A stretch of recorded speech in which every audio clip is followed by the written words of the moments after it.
চলে এসেছি নুন কবিতার প্রশ্ন ও উত্তরের পর্বে। এখানে এই কবিতার নামকরণের সার্থকতার সাথে সাথে আরও 4টে প্রশ্নের উত্তর তোমাদেরকে বলে দেব। সুতরাং কোথাও স্কিপ না করে অবশ্যই প্রথম থেকে শেষ পর্যন্ত ভিডিওটি দেখবে। প্রয়োজনে লাইক, কমেন্ট এবং শেয়ার করতেও ভুলবে না। যারা এখনও পর্যন্ত সাবস্ক্রাইব করোনি আমার চ্যানেলটি, তারা অবশ্যই সাবস্ক্রাইব করে চ্যানেলটির পাশে থাকবে এবং প্রয়োজনীয় তথ্য বা তোমাদের নোটস তোমরা পেতে থাকবে।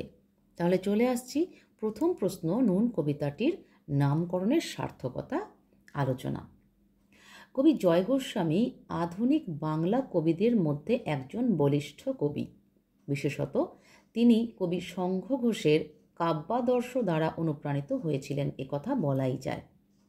আলোচ্য নুন নামক শীর্ষক কবিতাটি কবি জয় গোস্বামী রচিত ভূতুম ভগবান কাব্যগ্রন্থের অন্তর্গত।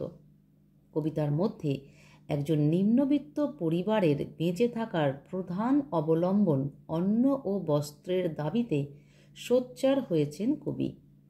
সাধারণ শ্রমজীবী মানুষের সামান্য অস্তিত্ব তাদেরকে অল্পেতেই খুশি হতে শেখায়, তাই তাদের সাধারণ ভাত কাপড়ে দিন চলে যায়। কিন্তু সেই ভাত বা অন্নের অনুষঙ্গ ডাল বা তরকারি নয়। অতি সামান্য নুন হলেই ন্যূনতম প্রয়োজন সাধিত হয়।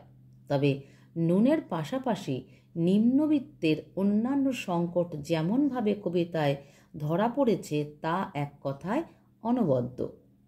শখ ও বিলাসিতা তাদের জীবনে থাকে না, তবুও মাঝে মাঝে মাত্রা ছাড়া বাজার করে আনে বাড়িতে, সাথে গোলাপ চারা।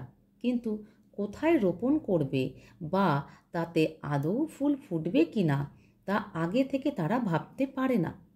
নিম্নবিত্ত পরিবারে সামান্য আয়ে চাহিদা সংকুলান হয় না, তাই ঋণের বেড়াজালে জর্জরিত হয় এবং তা ভুলতে গঞ্জিকা সেবনকে বেছে নেয়। মাঝে মাঝে মধ্যরাতে বাড়ি ফিরে যখন ঠান্ডা ভাতে নুনটুকুও পায় না, তখন পিতা পুত্র বা দুভাই মিলে চিৎকার করে সারা পাড়া মাথায় করে। সারাদিন হাড় ভাঙা পরিশ্রমের শেষে যখন সামান্য নুন না জোটে, তখন তাদের প্রতিবাদী সত্তা ধৈর্য হারিয়ে ক্ষোভে ফেটে পড়ে। এই কবিতার শেষাংশে নুন থেকে লবণের অধিকারের দাবি কখনো হয়ে ওঠে স্বাদের দ্যোতক, কখনো খাদ্যের দ্যোতক। তাই এই কবিতায় নুন শব্দের মাধ্যমে প্রতীকী প্রয়োগের ব্যাপ্তি ঘটেছে। কবিতাটির মূল বক্তব্য বা ভাব প্রকাশের মধ্যে কবির প্রকাশভঙ্গিমা অন্যতম চূড়ান্ত মাত্রা সংযোজিত করেছে। সর্বোপরি কবিতাটি নিম্নবিত্ত পরিবারের জীবনের একেবারে সাধারণ ন্যূনতম চাহিদার কথা যে ভাষায় বলেছেন তা সত্যি ধন্যবাদার্হ। তাই কবিতার নামকরণ সার্থক ও সুসংগত হয়েছে বললে সত্যি অত্যুক্তি হয় না। একটি কথা এখানে বলে রাখি, অবশ্যই গুরুত্বপূর্ণ। যারা ক্লাস 11 এবং 12 আমার কাছে অনলাইন ক্লাস জয়েন করতে চাও, তারা অবশ্যই আমার হোয়াটসঅ্যাপ নাম্বারে মেসেজ করবে বা টেক্সট করবে। কেমন? এবার চলে আসছি 2 নম্বর প্রশ্নে। দেখো, 2 নম্বর প্রশ্নে আমি ডট ডট দিয়ে এখানে 2টি স্তবককে তুলে ধরেছি। যেমন কি, আমরা তো অল্পে খুশি, কি হবে দুঃখ করে, আমাদের দিন চলে যায় সাধারণ ভাত কাপড়ে, চলে যায় দিন আমাদের অসুখে ধার দেনাতে, রাত্রিরে 2 ভাই মিলে টান দিই গঞ্জিকাতে। আমি শুধু প্রথমাংশ আর শেষাংশ লিখেছি, বাকিটুকু লিখিনি। দেখো এখানে প্রশ্ন কি, আমরা কারা? প্রথম প্রশ্ন, আমরা কারা, আমাদের অল্পে খুশি হওয়ার কারণ কি? কবি জয় গোস্বামী রচিত নুন শীর্ষক কবিতায় আমরা হলো নিম্নবিত্ত শ্রমজীবী সম্প্রদায়ভুক্ত 2 জন প্রতিনিধি, দাদা ও ভাই।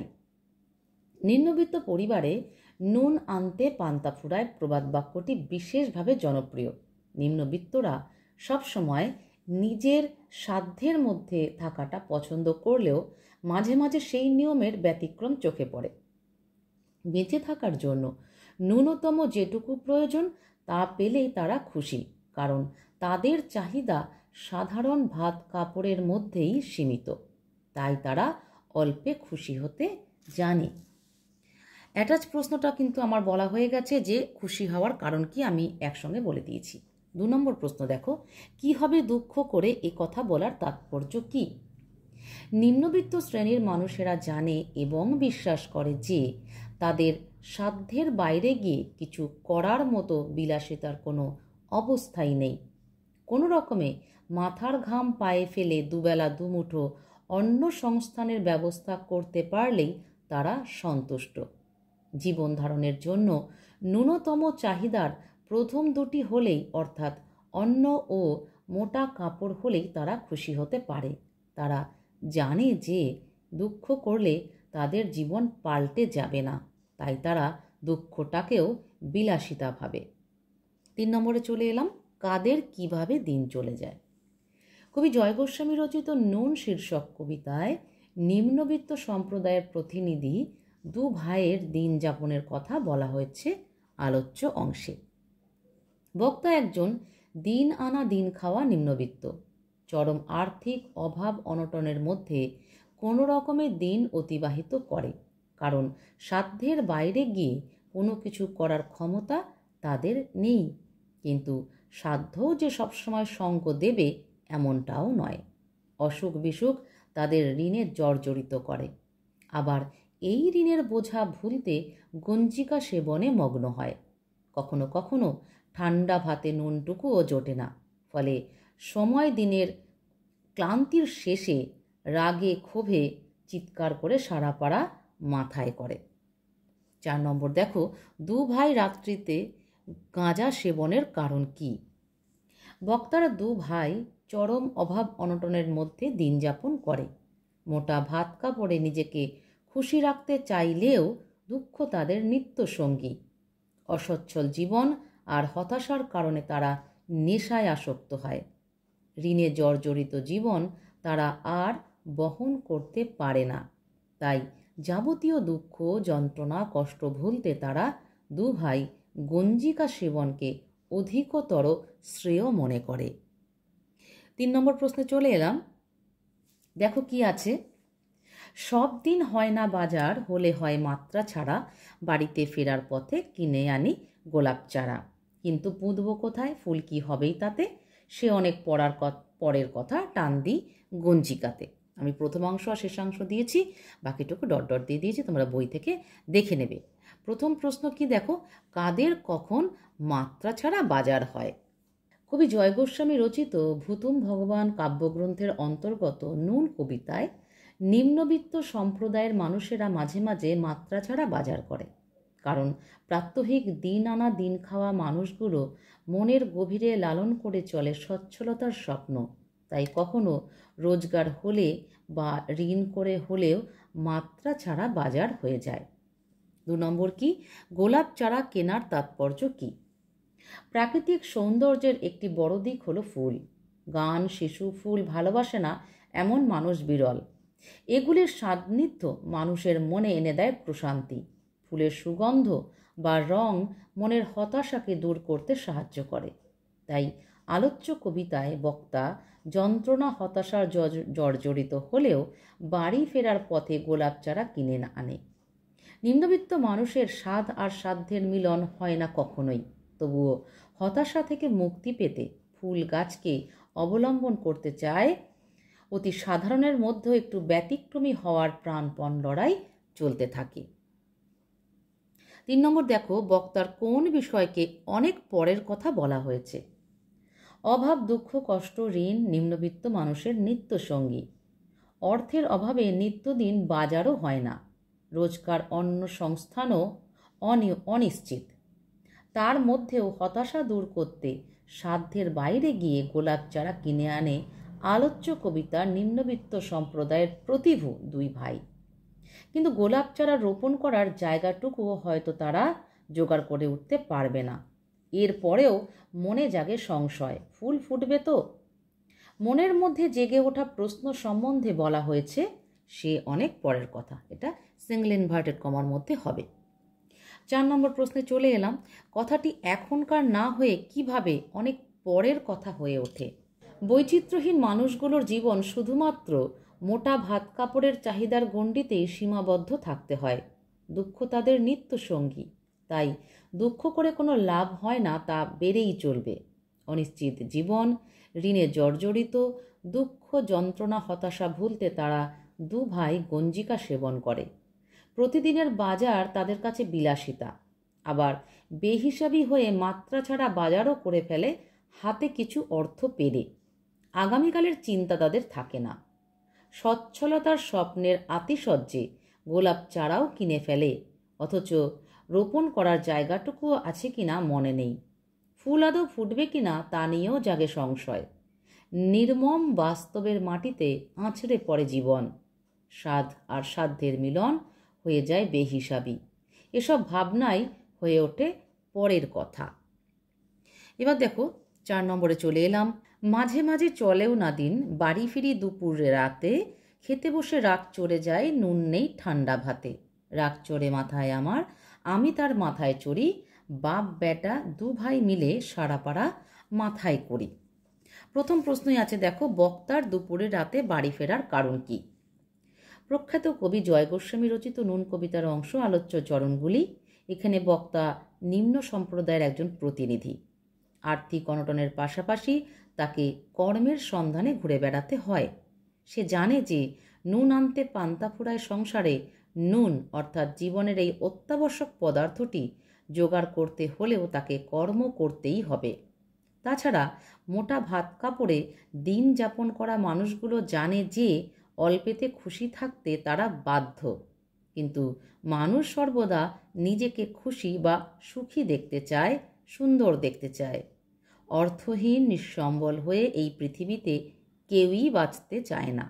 তাই বক্তা কর্মের সন্ধানে সারা দিন ঘুরে ফিরে দুপুরে রাতে অর্থাৎ মধ্যরাতে বাড়ি ফেরে। 2 নম্বর প্রশ্ন দেখো, কার কেন রাগ চড়ে যায়? নুন শীর্ষক কবিতার বক্তা অর্থাৎ নিম্নবিত্ত সমাজের প্রতিনিধির মাথায় রাগ চড়ে যায়। এখানে বক্তা কখনো পিতা পুত্র, আবার কখনো দু ভাই। তাদের সাধ ও সাধ্যের মধ্যে কখনোই মেলবন্ধন হয় না। অতি সাধারণ নিম্নবিত্ত পরিবারে ভাতের সঙ্গে ডাল সবজি না থাক, অন্তত পক্ষে একটু নুন থাকা আবশ্যক। অথচ সমস্ত দিন অক্লান্ত পরিশ্রমের পর মধ্যরাতে ঘরে এসে ঠান্ডা ভাতে সেই নুনটুকু না পেয়ে বক্তার মাথায় রাগ চড়ে যায়। 3 নম্বর দেখো, বক্তার ন্যূনতম চাহিদা কি ও কেন? বক্তা একজন অতি সাধারণ ঘরের সাধারণ মানুষ। বেঁচে থাকার জন্য মানুষের ন্যূনতম চাহিদা হলো অন্ন, বস্ত্র এবং বাসস্থান। কিন্তু কবিতায় উল্লেখ করা হয়েছে প্রথম দুটির, যদিও সেই অন্নের অনুষঙ্গ মাছ ডাল নয়, অতি সামান্য অথচ অত্যাবশ্যক নুন। কারণ জীবনে নুন এনে দিতে পারে একটু স্বাদের স্পর্শ। তবে শুধুমাত্র নুনই নয়, অন্যান্য সংকটগুলো কবিতায় যথাযথভাবে ফুটিয়ে তুলেছেন বক্তা অর্থাৎ কবি। 4 নম্বর দেখো, বাপ বেটা সারা পাড়া মাথায় করার তাৎপর্য বুঝিয়ে দাও। বক্তা তাদের সমাজে তাদের মতো জীবনযাপনে অভ্যস্ত, কিন্তু তার মধ্যে আর্থিক অনটন, রোগ ব্যাধি, ঋণে জর্জরিত হয়ে হতাশাগ্রস্ত হয়ে পড়ে। জীবনে অলীক সুখের কল্পনায় পিতা পুত্র অথবা দু ভাই মিলে গঞ্জিকা সেবন করে সাময়িক শান্তি লাভ করতে চায়। কিন্তু সমস্ত দিন কর্মের সন্ধানে ঘোরাঘুরির পর যখন মধ্যরাতে ঘরে ফিরে ঠান্ডা ভাতে নুনটুকুও না পায়, তখন মাথা গরম হয়ে ওঠে। তারা চিৎকার চেঁচামেচি করে সমস্ত পাড়াটাকেই জাগিয়ে তোলে। তারা সমাজের কাছে সোচ্চার দাবি জানায় যে তারা যেন তাদের শুকনো ভাতে লবণটুকু পায়, আর সেই লবণের ব্যবস্থা যেন সেই সমাজই করে দেয়। দেখো 5 নম্বর প্রশ্ন কি? নুন কবিতাটি কোন কাব্যগ্রন্থের অন্তর্গত? আমি বলে দিয়েছি, ভুতুম ভগবান। এই কবিতায় কবি কোন শ্রেণীর কথা তুলে ধরেছেন? এটা অবশ্যই আমার বলা হয়ে গেছে, এতগুলো প্রশ্নের উত্তর বলেছি। নিম্নবিত্ত সম্প্রদায় বা নিম্নবিত্ত বা শ্রমজীবী শ্রেণী এরম বলতে পারো। তারপরে দেখো, উক্ত কবিতার মাধ্যমে কবি উদ্দিষ্ট শ্রেণী সমাজের যে জীবনচিত্র অঙ্কন করতে চেয়েছেন তার ভাষাচিত্র অঙ্কন করো। কবিতাটা মানে প্রশ্নটা খুব ভালো করে বুঝতে হবে। উদ্দিষ্ট শ্রেণী সমাজের যে জীবনচিত্র অঙ্কন করতে চেয়েছেন তার ভাষাচিত্র তোমাকে অঙ্কন করতে হবে। কবি জয় গোস্বামী বিরচিত নুন কবিতাটি মোট 16টি চরণ অর্থাৎ 8টি স্তবকে বিভক্ত। কবি এই কবিতার মাধ্যমে সমাজের হতদরিদ্র, অভাব, অনটন যাদের নিত্যসঙ্গী, অশিক্ষার অন্ধকার যাদের ঘরে বিরাজ করে এবং উচ্চবিত্ত সম্প্রদায়ের দ্বারা লাঞ্ছিত, অপমানিত ও শোষিত শ্রেণীর জীবনচিত্র অসাধারণভাবে অঙ্কন করেছেন। কবিতার মোট 8টি স্তবকের মাধ্যমে তাদের জীবনচিত্রের সম্পূর্ণতা দান করেছেন তিনি। প্রথম চিত্রে আমরা দেখতে পাই নিম্নবিত্ত সম্প্রদায়, অর্থাৎ প্রথম স্তবকের কথা বলছি, নিম্নবিত্ত সম্প্রদায় জানে যে তারা দরিদ্র, তাই তাদের দুঃখ করে কোনো লাভ নেই বলেই তারা অল্পে খুশি হতে শিখেছে। তাই তারা অনায়াসেই বলতে পারে মোটা ভাত কাপড়ে তাদের দিন কোনো রকমে চলে যায়।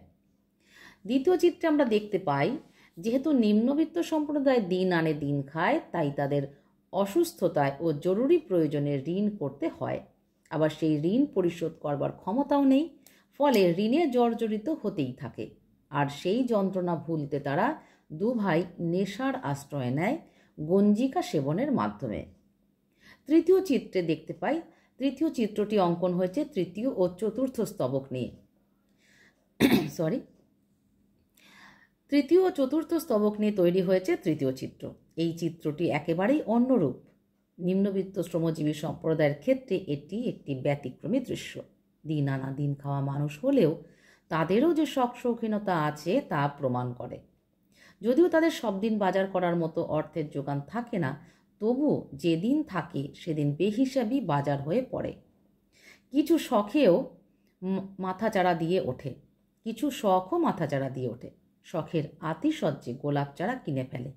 পরমুহূর্তেই বাস্তবের মাটিতে ফিরে এসে ভাবতে শুরু করে গোলাপ চারা রোপণ করার মতো জায়গা তাদের নেই, এমনকি তাতে ফুল ফুটবে কি না তা নিয়েও জাগে সংশয়। সে কথা পরে হবে মনে করে আবার গঞ্জিকা সেবনে তারা মগ্ন হয়। চতুর্থ চিত্র অর্থাৎ পঞ্চম স্তবকে দেখতে পাই আমরা নিম্নবিত্ত শ্রমজীবী সম্প্রদায়ের মানুষ তাদের মনের সমস্ত যন্ত্রণা ভুলে নিজেদের সান্ত্বনা দিতে চেষ্টা করে। এর থেকে অধিক তারা আর কিছু চায় না, কিন্তু এই না চাওয়ার মধ্যে দিয়ে তাদের চাওয়াটা অনেক বেশি করে স্পষ্ট হয়ে ওঠে। হাসি, কান্না, দুঃখ, যন্ত্রণা সব নিয়েই তাদের দিন কোনো রকমে অতিবাহিত হয়।